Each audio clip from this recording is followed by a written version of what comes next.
Hey everyone, Rick here, and folks, welcome to another Miniature Building Authority building review. If you've been watching my channel for any length of time, you know that especially recently, a lot of my videos have been on these new 3D printed buildings that Miniature Building Authority has been releasing. I believe they offer unpainted versions, but if you know me, you know I'm always going for that pro painted option. So I don't even have words for this building. I can't even get this into frame in a single frame. Folks, feast your eyes on this. Now, I want to say this up front, and let me put some figures over here, just so you can even possibly get a sense of the scale of this thing. Where do I begin? So, a while ago, I saw a glimpse of this massive structure in one of Miniature Building Authority's interviews at a convention. It may have been Adepticon or one of the other ones. Look at the size of this thing. I know, this video is going to be full of "that's what she said" jokes. We're just going to have to move past it. Anyways, I had to have this, but it wasn't hitting the web store anytime soon until finally Miniature Building Authority announced that they were offering this. And so I absolutely had to scoop one up.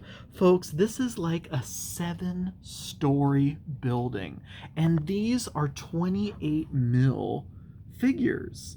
Absolutely insane. That they almost disappear when you zoom out and take a look at the scale of this thing. It's absolutely massive. I'm going to have to grab a tape measure and actually see how big this structure actually is, because I don't know offhand. I should have measured it beforehand. I'm trying to get my tripod to stay, because I want to now go over some of the specifics, because it's already been 2 minutes. I haven't even told you what the name of this building is. This is the Gorenstaedt Townhall, item number MBAL166. The painted version, folks, as you see here, retails for $575. And it is worth every single dollar of that, though I will say that I was able to pick up mine during one of their sales. Miniature Building Authority fairly routinely has a sale. So I was able to get like 15% off or something like that. But it wouldn't have mattered to me, in all honesty, if they weren't running a sale, because I had to have this ASAP anyways. So, where do we even begin? All right, let's just go top down, because we are now... Oh, no. Let's do a 360 first. Oh my God, this thing is a beast. But this is done in that whole theme of their blue roofs. That's not green paint. That's actually flocking for kind of the ivy or the moss growing on the thing. Look at the stone texture work. It just looks so fantastic. Let's try to do a 360 here. I don't even know where I was going to go with my line of thinking, because I'm just absolutely enamored with this thing. There's multiple points of entry. There's balconies and everything all the way around the entire structure. Plenty of room to place figures, and I know we're missing like the top part as we rotate this as well. But I mean, that's just going to have to happen because this thing is absolutely gigantic. All right. Now we're back to the front gates. Every single one of these floors and roofs lift off. So let's start right up top here by removing this top part. And this is a solid piece. Oh my gosh. So, boom. Take this off. And it's almost cathedral ceilings in this one room when you're talking about a miniature being down in here. Because look how big this one room is for this figure. And look how much playable space you have in this one area. Access point down below. You have access points on every single floor. This building was well thought out and designed. As you can see right through that lattice work kind of window. Next, you have this with these supports all around the outside, and once again, room inside. And I think sometimes the size of the building hides how much space you actually have on each of these floors, because even in this small tower room, you have room for a little mini encounter there. This is, again, a 28 mil figure, and then you have plenty of room to move them around inside of there. The interior, I don't think I mentioned yet, and normally I have in all these other videos we've been doing. Every single interior room, of course, is fully detailed and painted.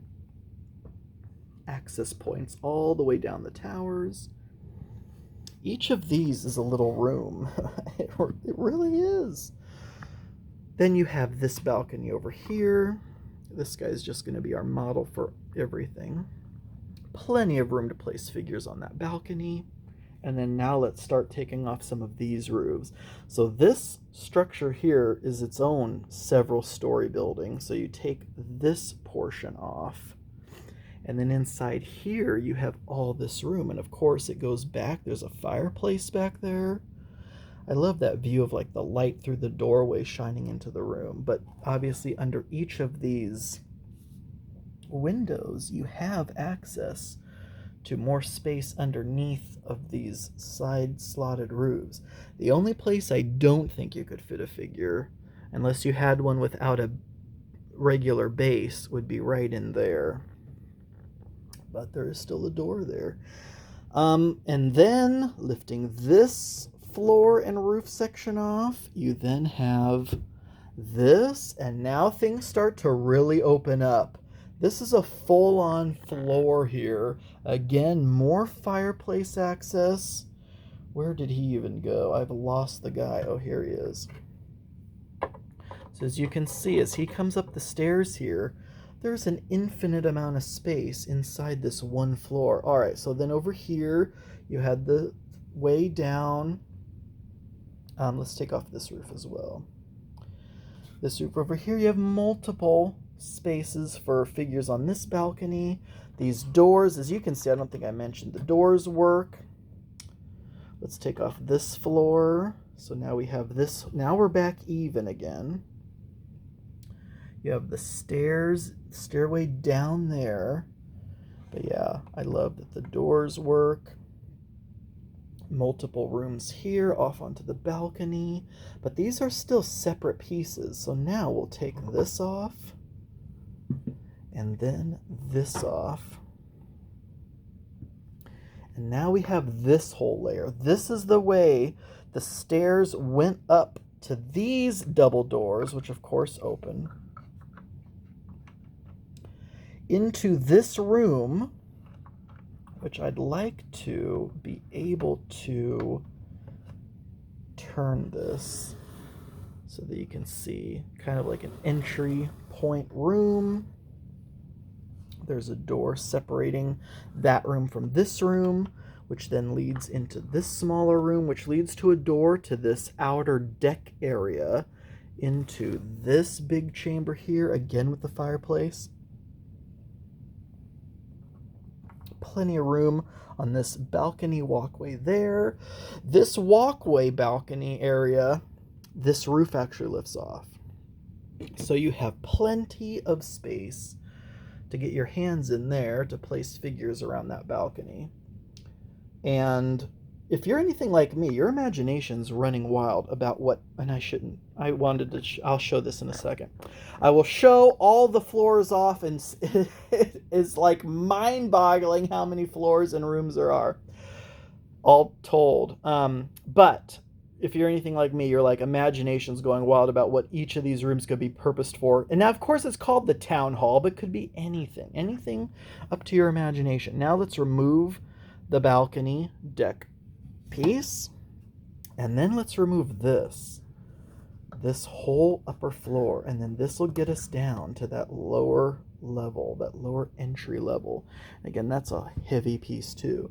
And then down here in the bottom is the bottom floor. You have down here this entry point and that entry point. But look at this. So I don't know if you, and also if you can see here, there was actually a door that leads down into there, and I'm pretty sure that leads to nothing. Like, there's no playable space that anything lifts off to access that, but you can, you know, kind of assume what might be down there. But look at this. You have a trap door in this room, so you can imagine your whole Dwarven Forge dungeon layout is down below there, your Warlock tiles. Oh my gosh, that is so cool. But anyways, you have this kind of fountain pond area outside, but yeah, you have these double doors leading into this big old room, and then those doors leading in there as well. However, this whole bottom area is completely separate. So maybe there's some goings on not associated with the town hall down there, and then the town hall portion comes in when you head up these actual main stairs, and everything adjoins really nicely with these little peg and hole system. And now once you get up these stairs, now you're headed into this thing, and you're just moving up and up and up each floor. And oh my gosh, I just cannot wait to use this in a game. Oh my gosh. Now let's get all of the floors and roofs and pieces all aligned over here so you can see just how absolutely massive all these floors and stuff are. You ready for this? Look at this. Oh my gosh. It just keeps going and going and going. You have all of that playable space, all those rooms. Can you even imagine how much fun you can have playing a game? And I didn't even put any decor. I totally forgot about that, but I actually had some Miniature Building Authority stuff. You know, when you pop decor in here, maybe one of these chambers upstairs is someone's bedroom. Oh my gosh. You could maybe even make one of these. Maybe the bottom layer is actually a tavern. You could 1000% do that. And have, you know, kegs and tables and, you know, bar stools and all sorts of different things going on down there. That is just so fantastic. As you can imagine, my imagination is running wild. Look at this. This is absolutely insane. And so, folks, that is the Miniature Building Authority Gorenstaedt Townhall. Just the latest in these gorgeous blue-roofed line of medieval fantasy, sword and sorcery, however you want to use it, buildings. And we've got more, folks. Stay tuned to the other videos for the Adventures Guild Hall. You imagine how many rooms and things and floors lift off on this one? Same thing over here. There are so many rooms. But then we have these. Any other day, any one of these buildings would be the main event. I just got to show this real fast because this is so freaking cool. Look down here in this ale hall. Look at all that stuff, all the bottles and everything. All right, anyways, sorry. Any one of those, any other day would be the main event of your table, but when you had these massive buildings, oh my gosh, it's fantastic. I'm in love. I hope you are too. I hope that enthusiasm rings loud and clear. But I do hope you enjoyed the video. So anyway, folks, thank you all so much for watching. I do truly appreciate it. And until next time.